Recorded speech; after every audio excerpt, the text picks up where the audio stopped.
আসসালামু আলাইকুম প্রিয় পঞ্চম শ্রেণীর শিক্ষার্থীবৃন্দ। আর কয়েকদিন পরেই তোমাদের দ্বিতীয় সাময়িক পরীক্ষা, তাই আমরা আজকে একটি দ্বিতীয় সাময়িক পরীক্ষার নমুনা প্রশ্ন এবং সাজেশন দেখব। তো দেখো, আমার কাছে হচ্ছে দ্বিতীয় সাময়িক পরীক্ষার একটি প্রশ্ন আছে, শ্রেণী পঞ্চম, বিষয় গণিত। সময় হচ্ছে 2.5 ঘন্টা এবং পূর্ণমান 100। তোমরা জানো তোমাদের হচ্ছে 20টা বহু নির্বাচনী প্রশ্ন থাকবে। তো আমরা দেখি। দেখো, 1 নম্বর হচ্ছে কোনটি অপ্রকৃত ভগ্নাংশ। আমরা জানি কি অপ্রকৃত ভগ্নাংশের লব বড় থাকে, হর ছোট থাকে। তাহলে কোথায় কোথায় আছে দেখো, এখানেও লব বড়, হর ছোট, এবং এই ঘরতেও প্রশ্নে ভুল হয়ে দুইটাই আসছে, লব বড় এবং হর ছোট। তাহলে এখানে অপ্রকৃত ভগ্নাংশ 7/3 এবং 5/4।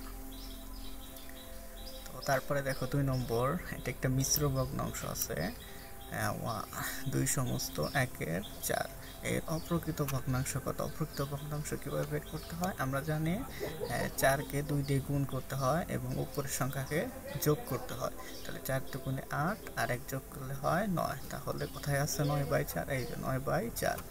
এক্ষেত্রে কিন্তু হরের কোনো পরিবর্তন হবে না, হরই থাকবে। তো তারপরে 3 নম্বর প্রশ্ন দেখো, 5/3 এর বিপরীত ভগ্নাংশ কোনটি? আমরা জানি কি বিপরীত ভগ্নাংশ মানে কি? বিপরীত ভগ্নাংশ মানে হচ্ছে এই ভগ্নাংশ এখানে যা দেওয়া থাকবে ঠিক সেই সংখ্যাটাকে উল্টিয়ে দিলে যেটা পাবো সেটাই হচ্ছে তার বিপরীত ভগ্নাংশ। তাহলে এখানে কোথায় আছে? এই যে উপরে 3 নিচে 5, তার মানে এটাই হচ্ছে সঠিক উত্তর। তো তারপরে দেখো 4 নম্বরে কি আছে? 2.54 গুণন 100 সমান সমান কত?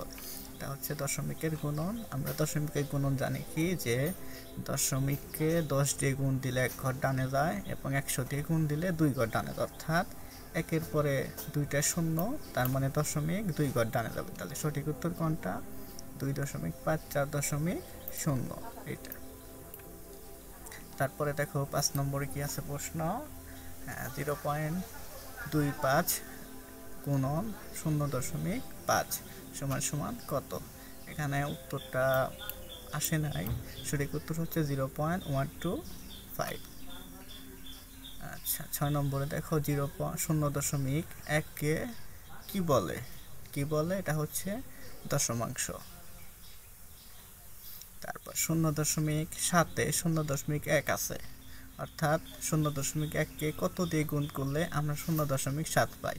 তাহলে আমরা কি জানি? 0.1কে 7 দিয়ে গুণ করলে আমরা 0.7 পাই। তাহলে 0.1 আছে কয়টা? 7টা। তারপরে দেখো 8 নম্বর, আয়তক্ষেত্রের ক্ষেত্রফল। আয়তক্ষেত্রের ক্ষেত্রফল মুখস্থ সূত্র দৈর্ঘ্য গুণন প্রস্থ। গড় নির্ণয়ের সূত্র। গড় নির্ণয়ের সূত্র হচ্ছে রাশিগুলোর যোগফল ভাগ রাশির সংখ্যা। তারপরে দেখো এখানে 3টা সংখ্যা আছে, 10, 20 ও 30। এর গড় কত? গড় তো সহজ, হচ্ছে 3টাকে যোগ করে, যেহেতু এখানে রাশির সংখ্যা হচ্ছে 3টা, তাহলে 3 দিয়ে ভাগ করলে যা আসবো সেটাই উত্তর। খ নম্বর 20। দেখো 3 জনের বয়স সমান কোনটি? 3 জনের বয়স সমান, অর্থাৎ একজনের 10 হইলে বাকি সবারই 10।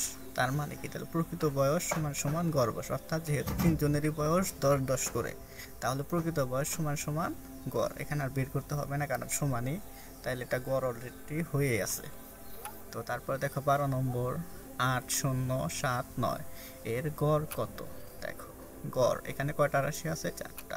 প্রথম আমরা 4টা রাশিকে যোগ করব, যোগ করে যা হবে সেই সংখ্যাকে 4 দিয়ে ভাগ করব। দেখো এখানে কিন্তু অনেকেই শূন্যর একটা রাশি মনে করবে না, কিন্তু এখানে শূন্য একটা রাশি, তাহলে রাশি আছে কয়টা? 4টা। যোগ করে 4 দিয়ে ভাগ দিলে যা হবে সেটাই উত্তর, তাহলে 6।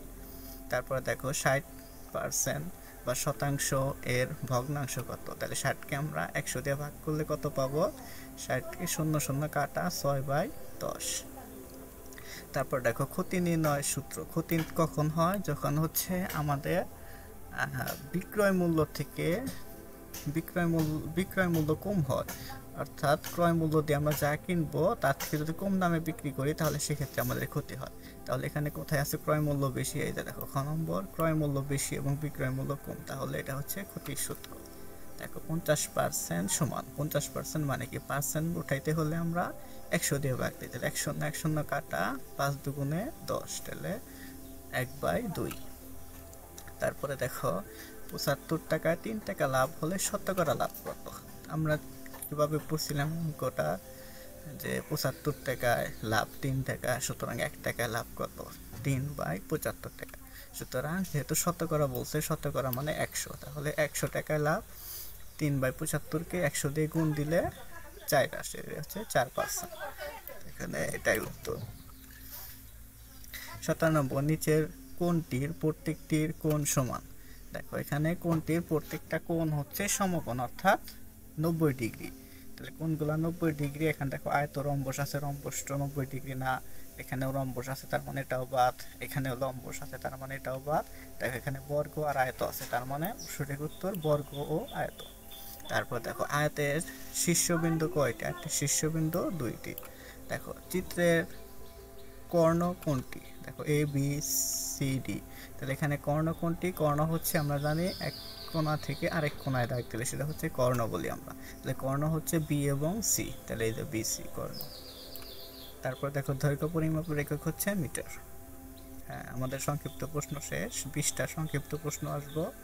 তো আমরা দেখি 2 নম্বরে কি আছে। 2 নম্বরে শূন্য স্থান, 10টা শূন্য স্থান আছে, প্রত্যেকটা প্রশ্ন 1 করে, তার মানে 20, 10 নম্বর।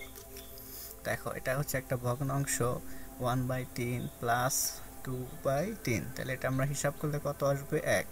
এখানে 7/5 ভাগ 1 সমস্ত 2/5। তাহলে এটা কি করতে হবে? প্রথমে আমাদেরকে এটা মিশ্র ভগ্নাংশকে ভেঙে অপ্রকৃত ভগ্নাংশ নিতে হবে। তারপর আমরা ভাগের কারণে গুণ হবে এবং সংখ্যাটা উল্টা যাবে, দেখা যাবে কাটাকাটি করে 1 থাকবে। তারপরে দেখো এখানে হচ্ছে 75.375, এখানে গুণন 100 আছে। তাহলে আমরা একটু কি করছিলাম যে কোথাও 100 থাকলে সেখানে হচ্ছে 1-এর পরে 2টা শূন্য মানে 0.2 ঘর ডানে আসবে। তাহলে 37.37 তাহলে দশমিকটা 2 ঘর ডানে আসে 7-এর পরে বসবো। তারপর দেখো 10টি লেবুর দাম 127.50 টাকা হলে একটি লেবুর দাম কত? দেখো এখানে 10টি লেবুর দাম 127.50 টাকা হলে একটি লেবুর দাম অবশ্যই কম হবে। তাহলে কম হলে কি হয়? কম হলে ভাগ হয়। তাহলে 127.50কে আমরা 10 দিয়ে ভাগ করব। তাহলে আমরা কি শিখছিলাম? যে 10 দিয়ে গুণ করলে 1 ঘর ডানে যায়, তাহলে 10 দিয়ে ভাগ করলে 0.1 ঘর বামে আসবে। তার কারণ এখানে 12.75। এখানে 5-এর পরে 0 দিলেও হয়, না দিলেও হয়, এই কারণে দেওয়া হয় না। তারপরে দেখো 21, 0, 11, 4 সংখ্যার গড়। 4টা সংখ্যাকে যোগ করে 4 দিয়ে ভাগ করলে উত্তর আসবে 9। তারপরে দেখো 5টি সংখ্যার গড় 45 হলে সমষ্টি কত? আমরা গুণ করব 5 দিয়ে, 5 গুণন 45, অথবা 45কে 5 বার যোগ করব, তাহলে আসবে 225। 100% এর অর্থ কি? আমরা পার্সেন্ট উঠিয়ে দেওয়ার জন্য 100 দিয়ে ভাগ করতাম, তাহলে 100 ভাগ 100 অর্থাৎ মানে 1 থাকে।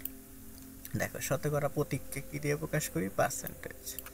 টেলি চিহ্ন আমরা কিভাবে প্রকাশ করতে পারি? আমরা 4টা দাগ দিয়ে পঞ্চমটা বাঁকা দিতাম, আবার হচ্ছে এই যে 5, তাহলে 5 আর 5 10।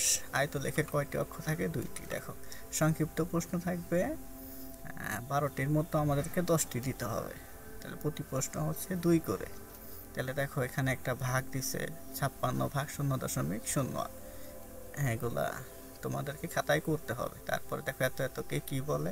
শতাংশ। গড় কাকে বলে? গড় নির্ণয় সূত্র লিখো। 11, 12, 12, 13 সংখ্যা 4টির গড় কত? শতকরা কি? লাভ ও ক্ষতি কিসের উপর হিসাব করা হয়? আসলের উপর। বিনিয়োগকৃত টাকাকে কি বলে? আসল টাকা বলে। লম্বস কি? সামান্তরিক কাকে বলে? শ্রেণী ব্যবধান কি? 9কে টেলি দিয়ে প্রকাশ করো।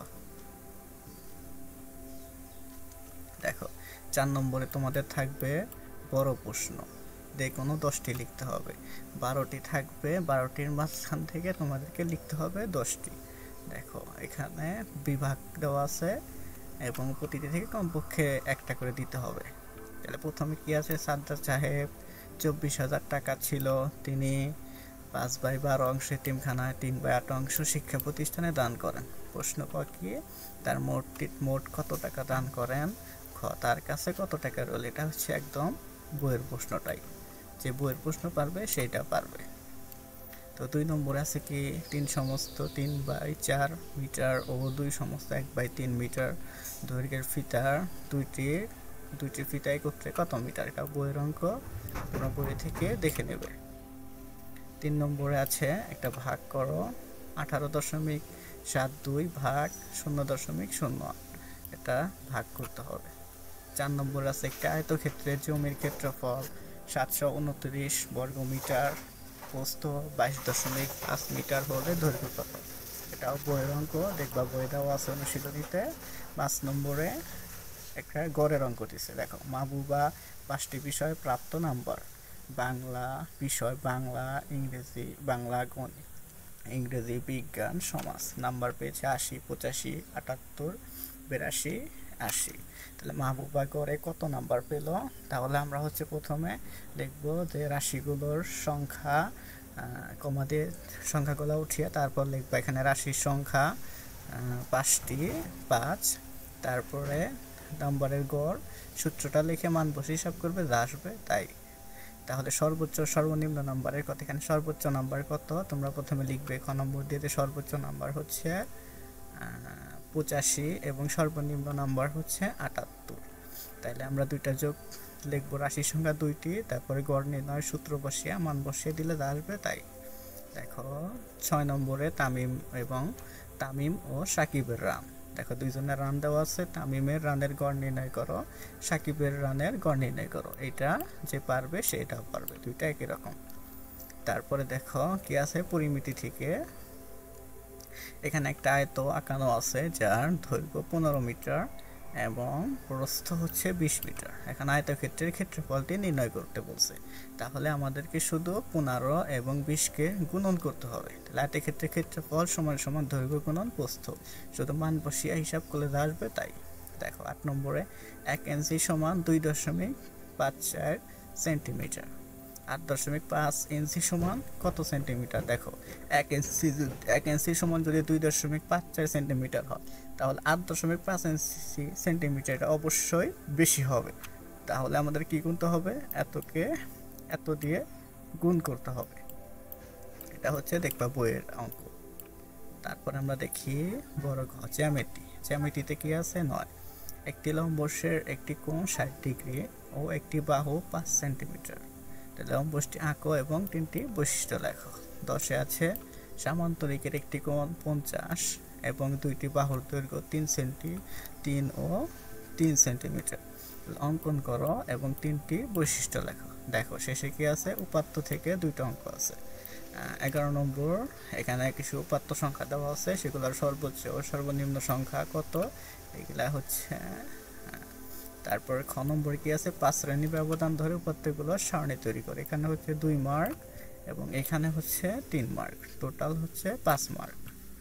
তো দেখো 12 নম্বর কি আছে, একটি গ্রামের আয়তন 5 বর্গ মিটার এবং লোক সংখ্যা 3000 জন, তাহলে ঘনত্ব কত, তাহলে ঘনত্ব বের করতে কি করতে হয়, ভাগ করতে হয়। এটা বইয়ের অঙ্ক, তোমরা দেখে নেবে। তো আশা করি তোমরা বুঝতে পারছো, এটি হেল্পফুল হবে প্রশ্নটি তোমাদের। কয়েকবার ভিডিওটা দেখবে, আশা করি যদি ভিডিওটা ভালো লাগে তাহলে অবশ্যই সাবস্ক্রাইব করবে এবং লাইক দিয়ে পাশে থাকবে এরকম আরও ভিডিওগুলো পাওয়ার জন্য। ধন্যবাদ।